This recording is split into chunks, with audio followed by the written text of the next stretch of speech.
Hello everyone! Welcome to the 13th episode of Miniset Miracles, a series where I go back to every Hearthstone expansion that doesn't have a miniset and make my own. In today's episode we'll be looking at the cards I've made for a miniset for Ashes of Outland.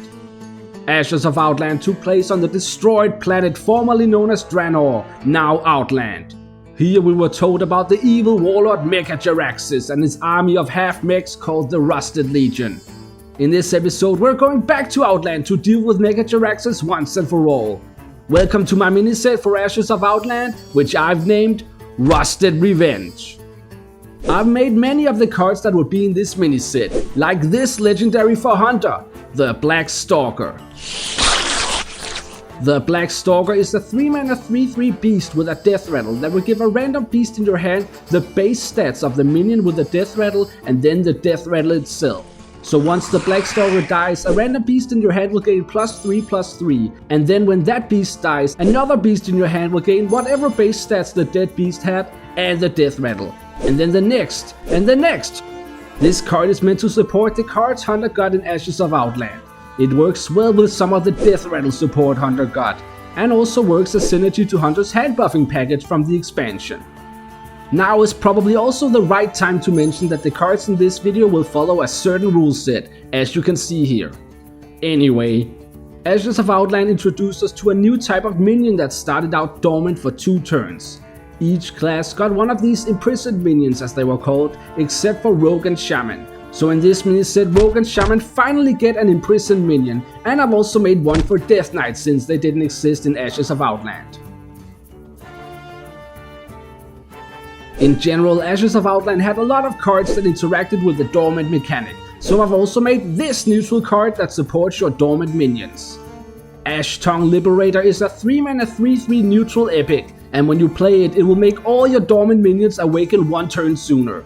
This works really well alongside your imprisoned minions and as a counter to Maiev, but it does nothing for any dormant minion that don't wake up after a specific number of turns, like Magtheridon from the main set.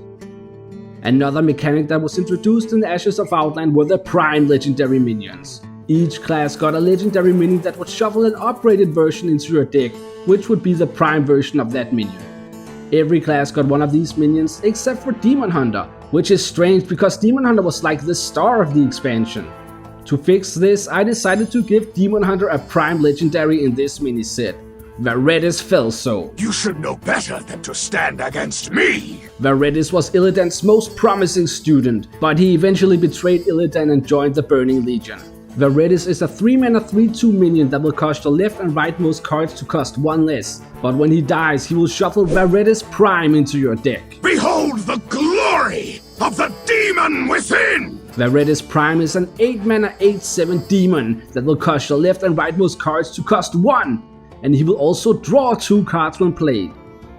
You might remember this legendary I made a few episodes ago. You guys really didn't like that one, and I can understand why, so that one is no longer canon, and Varedis is my attempt to make a hopefully more fair version. With the addition of Varedis, every class will now have a Prime Legendary except for Death Knight, but I plan on also making a Prime Legendary for Death Knight in a future video. Speaking of Prime Legendaries, I've also added a win condition for the Prime Legendaries, the madman who created them, Mecha. You face Mecha! Mecha is the big neutral legendary of the set, and he is a 5-mana 3/8 mech demon. If you shuffle the Prime Legendary into your deck before playing Jaraxxus and it's still there, Mecha will transform it into Magtheridon Prime. I am unleashed! Magtheridon Prime is a 4-mana 12/12 mech demon with Rush, and after he attacks he will deal 6 damage to all enemies. Mecha will also draw a card, giving you a chance to immediately draw Magtheridon Prime.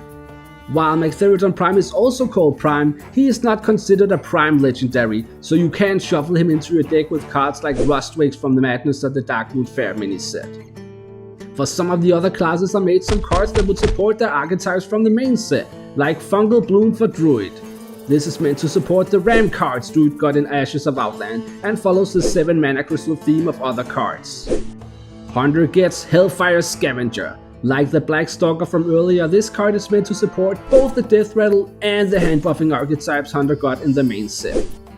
Mage gets the spell Summoner's Tome for their no minion mage package, similar to other cards in the main set. Finally, Priest gets Netherwing Whelp as support to the very few dragon cards they got.